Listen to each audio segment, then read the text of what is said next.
아, 우리 추미애 의원님 강연 너무너무 잘 들으셨죠? 네. 아, 네. 정말 다시 한번 뜨거운 박수 부탁드리겠습니다.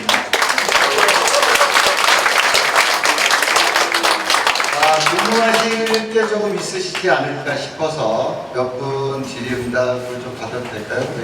네. 질의응답, 예, 일단 손부터 드시는. 제가 이쪽으로 가실게요. 앉으셔야 돼요. 네네. 예. 왔다 갔다 해야 되겠네요. 예.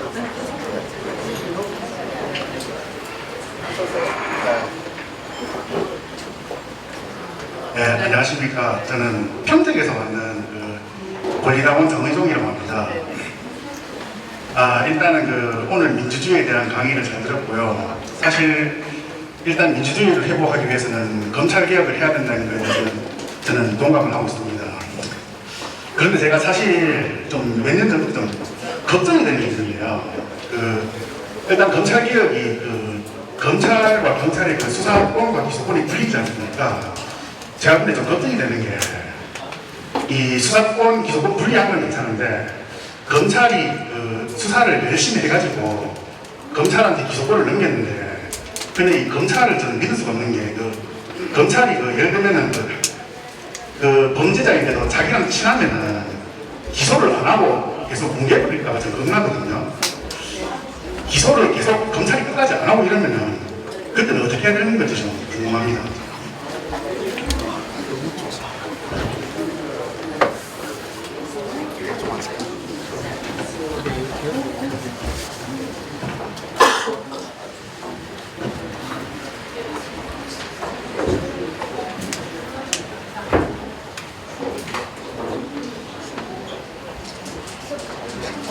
수사 기소를 분리해야 된다라고 하는 것은 수사는 굉장히 공격적이에요. 현장에서 벌어지는 범인을 잡지하고 추적하고 하기 때문에 그러니까 범죄만 추적하다 하러 열심히 사냥하듯이 달리다 보면 남의 집에 재산권을 침범할 수도 있고 또 인권 침해를 할 수도 있고 하겠죠. 그래서 그냥 수사를 다 맡긴다는 얘기가 아니라 그렇게 수사가 적법하게 이루어지도록 감시하는 권한은 역시 검찰에 있는 거예요. 그런데 수사의 적법성을 통제하는 한편 또 이제 수사 결론을 모아서 이게 이 범죄 구성 요건에 완비가 되는 것인지 법적으로 출연해 가지고 그걸 이제 기소장을 작성을 해서 기소를 하는 그래서 이제 역할을 나눠 가지고 상호간에 견제하도록 하는 그 이론이 수사기소 분리인 거예요. 그런데 이제 지금의 질문은 약간 다르게 분명히 기소해야 되는데 안 하고 뭉개면 어떡하지? 라고 한다면은 또 기소권을 불행사해서 남용하는 건 또 통제 장치가 또 있는 거예요. 그 내부 통제도 있을 수 있고 고소인 고발인이 법원에 재정 신청을 할 수도 있는 거고. 그러니까 수사기소 분리라는 건 양대 권력기관이 서로 견제하도록 하는 이 권력 분리배. 모든 권력, 민주적 권력은 이 국민이 직접 행사하면 좋겠지만 그럴 수가 없잖아요. 그래서 이 기관을 만들어서 그 권한을 부여를 하는 건데 수사 절차에 있어서만큼은 권력 분립이 안 되고 합쳐져 있으니까 검찰이나 경찰이나 다 문제가 있더라. 그래서 수사는 검찰이, 기소는 검사가 이렇게 나누어서 견제시키는 것이 다 다른 나라가 하고 있는 거예요. 우리만 안 하는 거지. 그거와 그런데 왜 검사는 권한 남용해서 지 마음대로 기소하는데 똑같은 거예요. 경찰도 분명히 범죄가 있는데 왜 수사 안 해? 똑같은 거예요. 근데 그것은 내부 통제도 있고 아니면 고소인 고발인이 있고 또 그래서 언론이 있는 거죠. 언론이 범죄가 있는데 경찰이 수사 안 한다 그러면 사회적 고발을 계속 하는 거죠. 그리고 또 국회가 나서죠. 국정감사하면서. 그러니까 이런 식으로 돌아가는 사회 원리인 거죠. 이해하시겠어요? 네.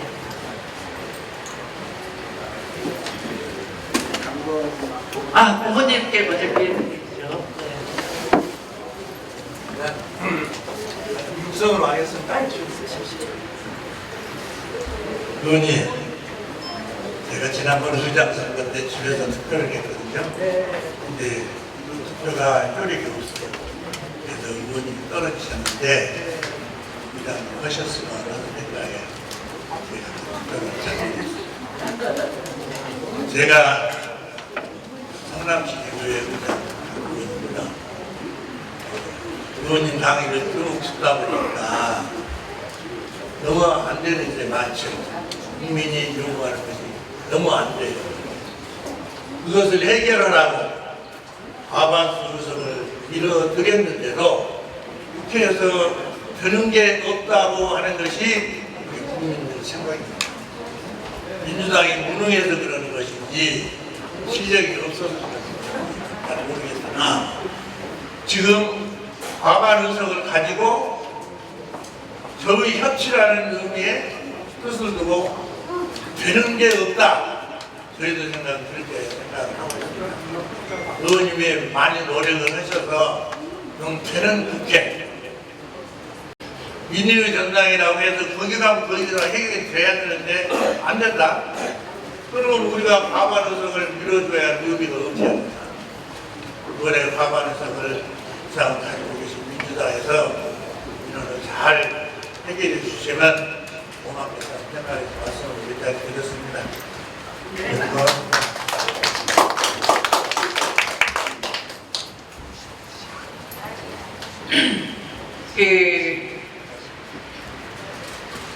민주주의가 역동적이라는 말은 민주주의가 자빠지기도 쉽고 일어나기도 쉬운데요.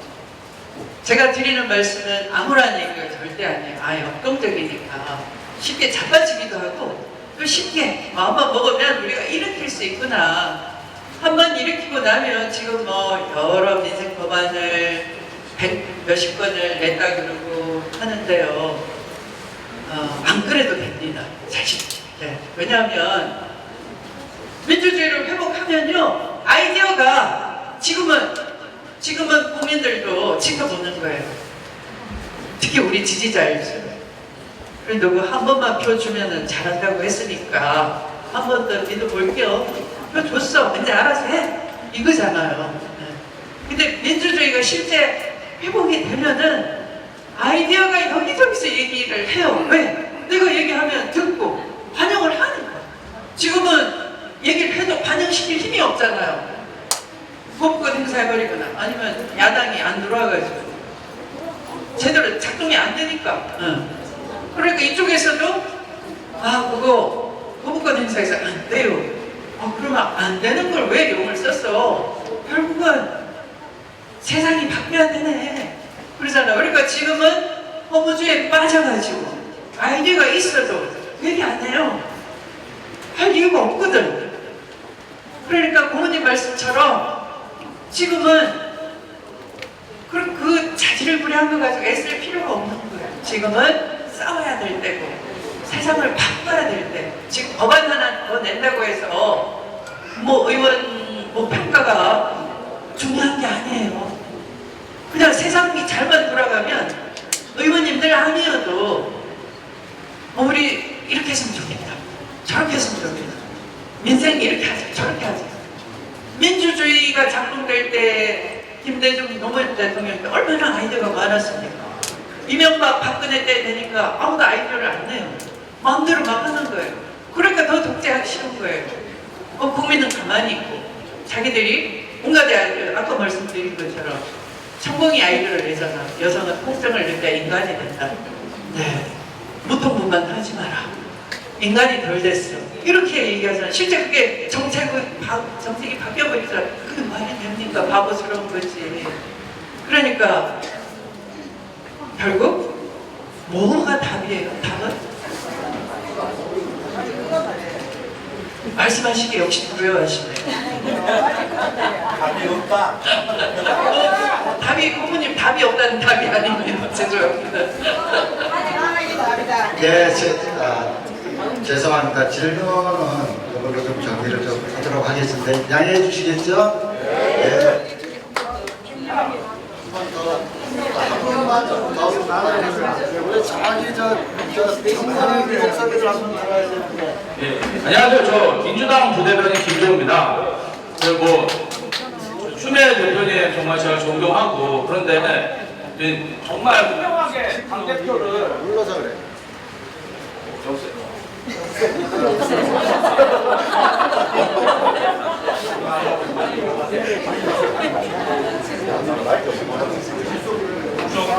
네. 육성을 해요. 육성을 해요. 네, 그냥 육성으로 하겠습니다. 다 보여주시죠. 추미애 당대표님 하실 때 제가 굉장히 좋아했는데요. 당내 민주주의에 대해서 좀 한번 말씀을 듣고 싶습니다. 최근에 의장 선거 관련해서 최고위원회와 당무위원회에서 당원 의견을 20% 정도 듣는다. 이렇게 결정났는데요. 당내 일각에서는 논의가 덜 됐다.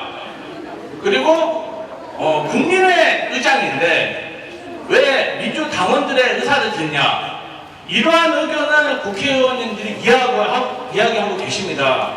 근데 제가 당생활을 하면서 좀 슬펐던 게 왜 선거 때는 당원 중심 민주당, 당원 중지 여러분 하면서 당원들 공무원 하는데 이러한 중요한 의사결정 할 때는 당원들을 배제하자는 얘기를 떳떳이 하고 더 나아가서 민주당 지도부가 엄연히 뽑혔고 최고위원회, 당무위원회에서 결정난 사항에 대해서 왜 아직 여론 수렴이 덜 됐다, 절차가 잘못됐다 계속 반대를 하는지에 대해서 당대표 임기를 온전히 마치시고 대선 지선에서 대선한 추미애 의원님이 이 부분에 대해서 좀 설명을 해주시고 당원들이 앞으로 어떻게 해야 되는지 좀 얘기해 주시면 감사하겠습니다.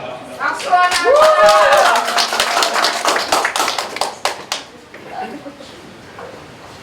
민주주의라는 것이 굉장히 편의적인 단어입니다. 아까 제가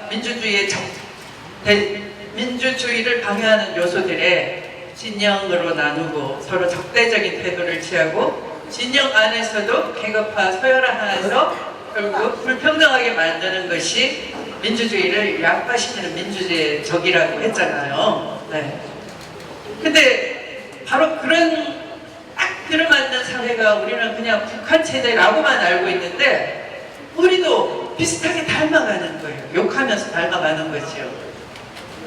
그래서 민주주의를 회복하기 위한 시도들이 여러 나라에서 다양하게 일어나고 있는데요. 어떤 나라에서는 제가 요즘 관심 갖고 있는 주제가 시민의회라는 주제입니다. 단순히 지역의 공동체, 우리 성남중원구 같으면 성남중원구를 여러 할 일들이 있겠죠.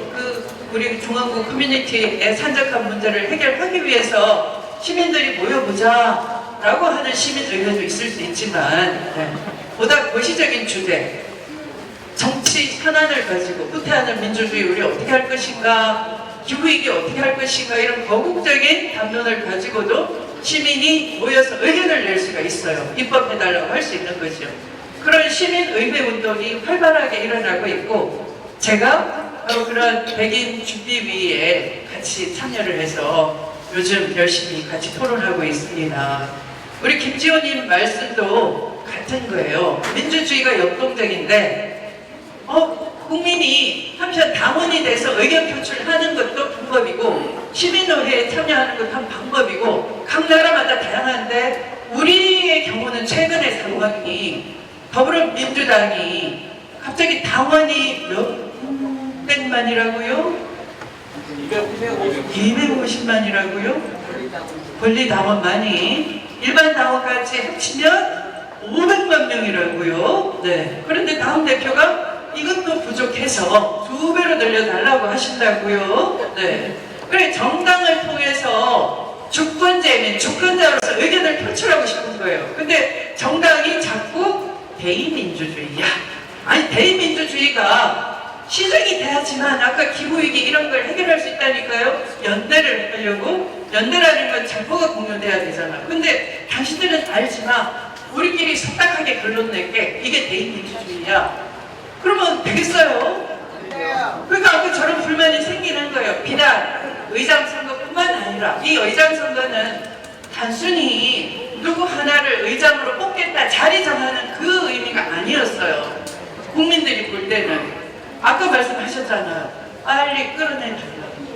그런 국정운영 기조를 바꾸라 했는데 말로는 안 되고 아무리 바꾸라 해도 이틀만 하고 들어내버리는데 국회의원을. 근데 국회의장이 아무 소리 안 해요. 말이 돼요 그게? 국민을 대신한 소리인데 더 복장이 터지는 거죠. 그래서 대의민주주의가 제대로 작동을 안 해요. 그러니까 대의민주주의라도 대의민주주의답게 하는 꼴을 한번 보고 싶다였던 거예요. 누구 하나를 국회의장으로 만들어서 무슨 국가의전설 2위로 올려놓고 출세시키겠다 그 얘기가 아니었던 거예요. 바로 주권재민의 이 답답함을 표현하는 거였어요. 그럼 그걸 더불어민주당은 받아들여야 되는 것이죠. 무시할 게 아니라. 의원들 네. 그러니까요. 여러분을 탓하는 게 아니라, 그러니까 우리는 정당에 참여를 함으로써 의사표현을 하는 주권자이고, 어떤 나라는 다른데야 시민의회를 일찍 찾아가지고 그걸 입법으로 표현하는. 그러니까 시민의회는 법안을 발의해요. 그리고 국회의원 이 법 그대로 제출해 달라고 요구할 수가 있어요. 그럼 시키는 대로 법을 빨리 통과시켜야 되는 것이지. 아 가만히 있어. 내가 뺀지라도 국회의원인데 입 다물고 있어요. 내가 할 때까지 기다려. 안 돼. 그거 속도가 낮아. 이렇게 할 수가 없는 거예요. 만약 그렇게 하면은 소환을 또 당해요. 그러니까 국민바람, 국민소환 이런 제도가 있고 그걸 시민의회를 통해서 개인적인 침이라고 전문적으로 다루는 시스템을 갖고 있는 나라가 캐나다도 있고 아이슬란드도 있고 하는 거예요. 근데 우리는 아직 그것을 준비하는 단계에 있어요. 그래서 좀 답답하시더라도 시간을 좀 드리고 그런데 또 이 주권재민을 무시한다 그러면 가만히 있으면 안 되겠죠.